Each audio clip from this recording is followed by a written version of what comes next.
Thank you. Magandang umaga po. Maupo tayo lahat. Senate President Juan Ponce Enrile, Speaker Feliciano Belmonte Jr., and other members of the House of Representatives, Senator Franklin Drilon, Executive Secretary Paquito Ochoa, and members of the Cabinet present. Of course, Secretary Cesar Purisima, Secretary Ike Ona, lead proponents of this measure, Commissioner Kim Henares, lead fighter in the trenches for this endeavor, Deputy Speaker Maria Isabel Climaco, Senior Deputy Majority Leader Janet Garin. Grabe Janet, parang kahapon lamang neophyte ka, ngayon senior ka na pala. Pero kasing bata ka pa rin nung una kita nakita. Congressman Sid Ungab, Congresswoman Henidina Abad, civil society partners from the economic reform groups and healthcare advocates, industry leaders and members of the business sector, representatives from the World Health Organization, the USAID, and the World Bank, fellow workers in government, honored guests, mga minamahal ko pong kababayan, magandang umaga po sa inyo lahat. Sa araw pong ito, nilagdaan natin sa wakas, dito ko lang po, sa wakas, ang isang batas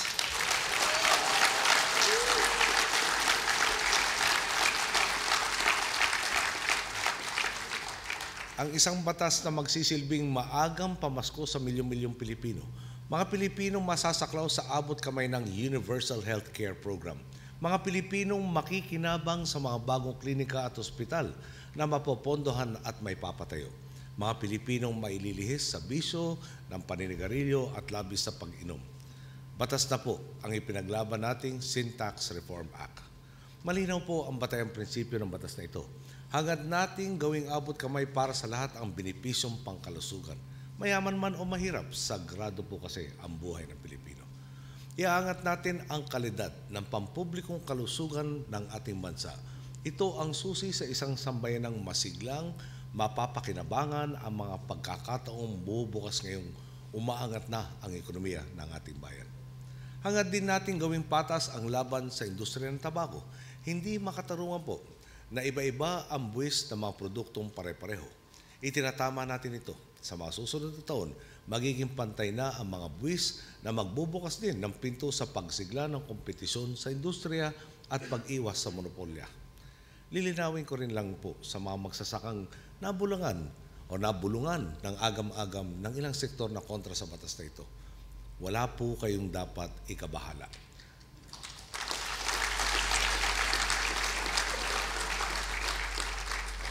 Ang benepisyong natatanggap ninyo dati ay hindi maglalaho. Ang totoo nga po, sa amin pong pakiwari, lalaki pa iyan. Habang tumitibay naman ang suporta sa inyo ng pamahalaan sa pamamagitan ng iba pang ayuda. Nagpapasalamat po tayo sa mga pinuno mula sa mataas at mababang kapulungan na nagsilbing timon sa pagraratipika ng Sin Tax Reform Act. Kay Senador Franklin Drilon na sumalo sa mainit na talakayan.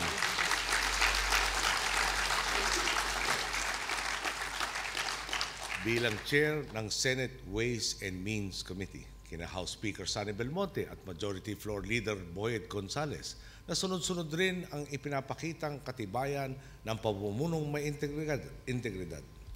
Kay Congressman Sid Ungab na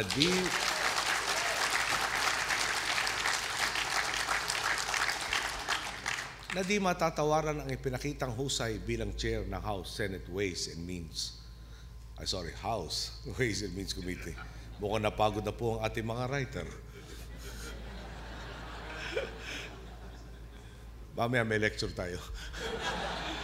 At sa marami pang ibang umakda at sumuporta sa batas na ito, sa Kamara man o sa Senado, sa inyong lahat, isang taus-pusong pasasalamat at siyempre, hindi mangyayari ito kung hindi natin kasama ang Senate President.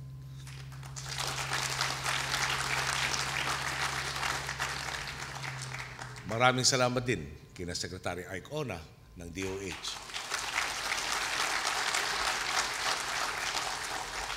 Secretary Cesar Purisima at Undersecretary June Paul ng DOF. Commissioner Kim Henares ng BIR. At lahat ng kawani ng DOH, DOF at BIR.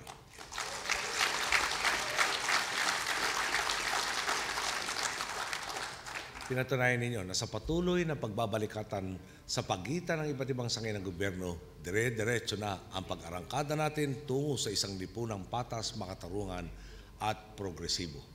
Salamat din po sa lahat ng mga naging katuwang natin mula sa pribadong sektor na nanindigan at nakilahok sa pampublikong diskurso ukol sa sin tax reform. Mula sa mga civil society organizations, mga grupo ng health professionals, mga akademiko, ekonomista, at mga magsasakang naliwanagan sa mabuting maidudulot ng batas na ito sa kanilang sektor. Hanggang sa mga development cooperation agencies sa labas ng bansa na masugid na nakasubaybay sa bawat reformang inalalatag natin. Kabilang po kayo sa gumawa nito. Kabilang kayo sa bawat tagumpay na nakakamtan natin sa tuwid na daan. Maraming salamat po muli sa inyo.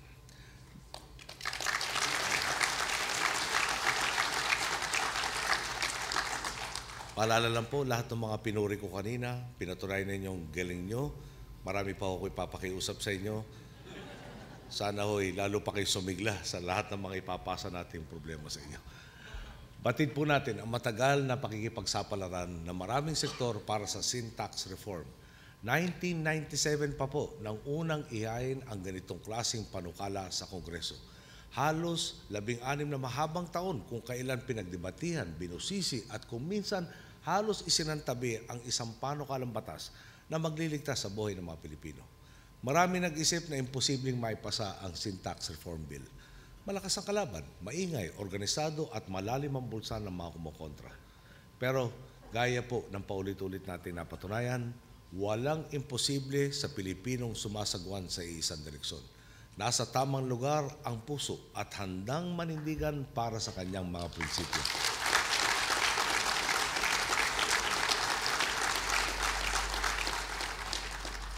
Hanggat nasa likod po natin ang ating mga boss, walang balakid na hindi natin madadaig. Muli, maraming salamat po sa maagang pamaskong ito. Umasa kayong patuloy tayo magsusulong ng reforma at maglalatag ng tunay, makabuluhan at positibong pagbabago. Alang-alang sa mga kababayang inililikas natin mula sa laylayan ng lipunan, ngayon at sa mga susunod na salinlahi ng Pilipino. Magandang umaga po, maligayang Pasko po sa lahat.